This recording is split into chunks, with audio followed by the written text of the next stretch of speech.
민주당만으로 윤석열 정권을 심판하긴 부족하니 문을 열어놓고 윤석열 퇴진 또는 윤석열 심판에 동의하는 제반 정치 세력이 다 들어와라 라는 그러니까 소위 빅텐트 이론이네요. 그러니까 이 당의 성공 여부는 뭐냐?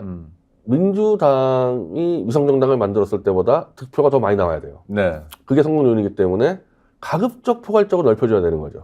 그런데 넓힌다 하더라도 이를테면 조국 전 법무부 장관 보면 적극적으로 지지하는 사람도 있지만 적극적으로 싫어하는 비호감도 많잖아요. 송영길 대표도 정말 예전과 달리 잘 싸운다라는 사람도 있지만 뭐 구치소에 가서 뭐 하는 거야? 라는 사람도 있을 거예요. 그러니까 플러스만 되는 것이 아니라 그러니까 뭐 1 더하기 1 더하기 1은 3이 되는 게 아니라 마이너스 되고 이런 거를 정치적으로 좀 고려할 필요는 없나요? 그러니까 이걸 봐야 되는 게 이 정당이 처음에 이 촛불 연합에서 기획을 하게 된 게 왜 윤석열에 대한 아주 싫다가 60%인데 왜 민주당 지지율은 30%밖에 안 되냐. 그럼 나머지 30%는 민주당이 표를 못 얻어가니까 이거 어디로 가냐. 그러니까 이 표가 막 이준석 신당으로 가고 이당 신당하고 이게 되니까 그러면은 윤석열 퇴진을 더 강하게 내세우는 이 이른바 특수 정당을 만들자고 해서 나온 거거든요. 그러니까 소영길이든 조국이든 심지어 진보당이든 호불호가 분명 있을 겁니다. 그러니까 이 60%의 그 국민 중에 5%의 보수 진영이 있어요. 보수 인사들이. 예를 들면 이 보수는 윤석열 퇴진을 동의하지만은 진보당은 싫어할 거 아닙니까? 네, 그렇죠. 그러니까 그걸 다 하위로 놓고 최우선적으로 뭐 윤석열이 싫어, 진보당이 싫어 이렇게 나오면은 윤석열이 싫다고 답이 나오면은 그대로 가야 되는 거죠. 그래서 조국 신당이고 소영 신당이고 다 딴 거 제끼고 윤석열 퇴진을 위해서 싸우겠다는 결의만 해주면은 다 받는 방향이 맞지 않겠냐고요. 아주 간명한 질문이네요. 윤석열이 싫어, 진보당이 싫어. 그렇죠. 그러니까 윤석열이 싫어 뭐요? 윤석열이 싫어, 소영길이 싫어 이런 식으로 해서 윤석열이 싫다는 이 유권자만 모으면 되는 거니까. 그러면 꼭 진보 정당일 필요도 없네요. 보수도 참여할 수 있는 거네요. 이론적으로는 그 플랫폼에 예를 들면 지금 벌써 만든 최대집 의사협회장이 이 정권 퇴진당이라고 윤석열 퇴진을 추진하는 보수 정당을 만듭니다. 그거는 송영길 전 대표하고는 달라요. 다르니까. 완전히 이제 보수, 그러니까 5%의 보수파만 먹겠다는 거 정도인데 이론적으로는 이 최대집 신당이 이 플랫폼에 들어오면은 5%의 보수표를 갖고 올 수 있지 않겠습니까? 가능은 한데 여러 가지의 뭐 문화 차이, 뭐 정서 차이 때문에 현재는 이 보수 정당은 안 들어가는 걸로 지금 얘기했습니다. 그러나 문헌은 열고 일단은 뭐 만약에 상황이 봐서 그러니까 이 걱정하는 거는 지지층이 너무 오랫동안 이 밥 먹겠던 진보 진영 보수 진영이기 때문에 이게 같이 합쳤을 때 시너지가 안 나고 이럴 수 있지 않겠냐. 그러니까 소영길 신당하고 진보당까지는 범민주 뭐 진보 진영이니까 그런데 보수까지 들어오는 거는 좀 위험하지 않냐 그것 때문에 현재로서는 안 들어가는 걸로. 알겠습니다. 이낙연 신당 쪽에서는 특히 이낙연 씨 굉장히 맹렬히 비판했는데 까닭은 뭔가요? 아니 근데 지금까지 이낙연 씨는 연동형을 주장하지 않았던가요? 그러니까요. 그러니까 민주당하고 같이 소위 연립정당을 한 가능성이 없기 때문에 비판하는 건가요? 비판의 포인트가 뭔지 모르겠어요. 그러니까 저도 그래서 아니 연동형을 가지고 그것 때문에 탈당까지 얘기하는 걸로 알고 있는데 아무래도 이낙연은 배제가 그러니까 이낙연 씨도 마찬가지인데 윤석열 정권을 비판한 기억이 없어요. 제 기억으로는 이낙연 씨가 뭐 부드럽게 몇 마디 한 것 같긴 한데 주로 윤석열 정권 비판할 때는 민주당 이재명을 깔려고 같이 단독 비판한 적이 없으니까 아니 이낙연 씨도 윤석열 퇴진에 동의되면은 뭐 합류하는데 문제 없지 않겠어요? 그걸 안 하니까 문제가 되는 거고. 이번에 민주당 당원들이 정의당 가지고 문제 삼은 것도 정의당이 1년 반 동안 윤석열하고 싸운 적이 없다. 그래서 문제가 된 거거든요. 그러니까 다 거기서 다 해결할 점을 찾을 수 있지 않나 그래요.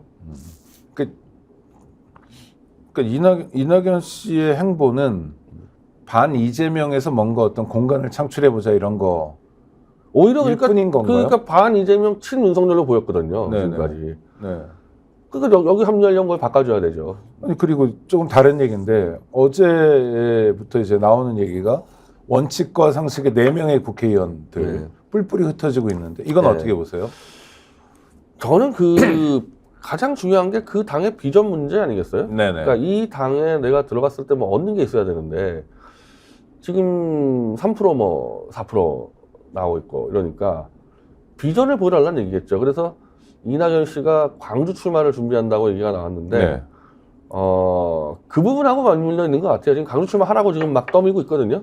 그래서 이낙연 씨가 광주에 들어가서 광주에서 이낙연 바람을 일으키면은 들어오겠죠.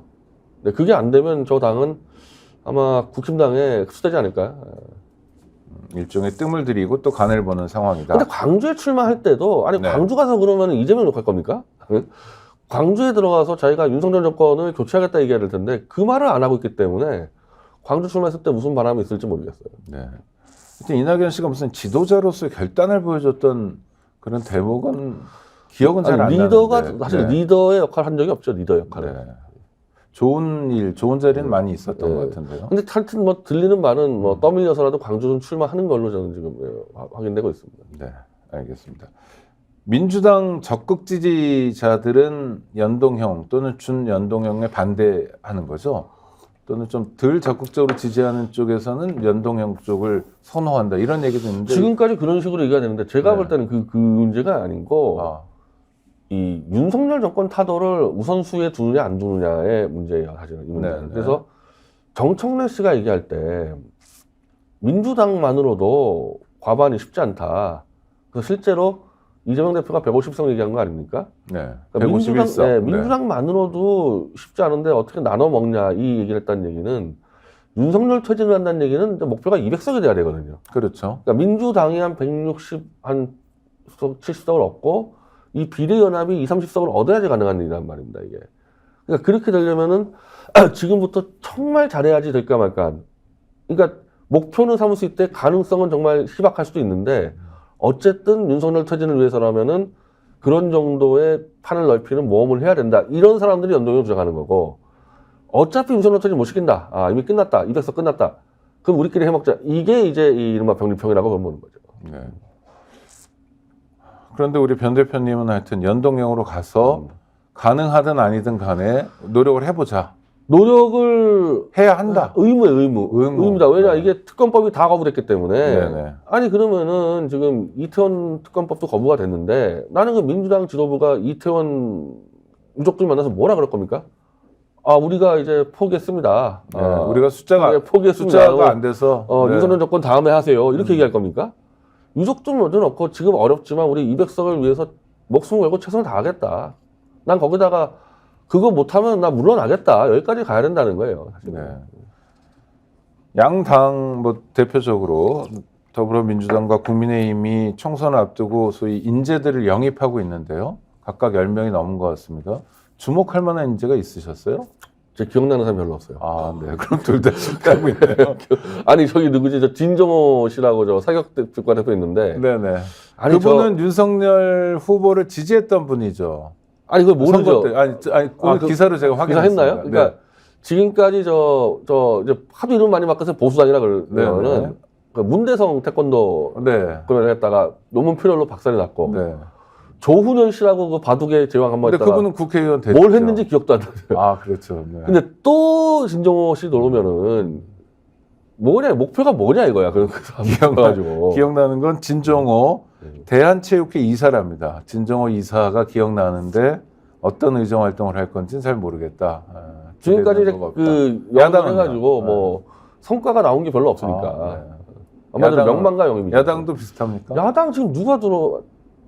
아니 난 기억나는 사람은 지금 들어가다가 문에 걸려 있는 이현주 씨.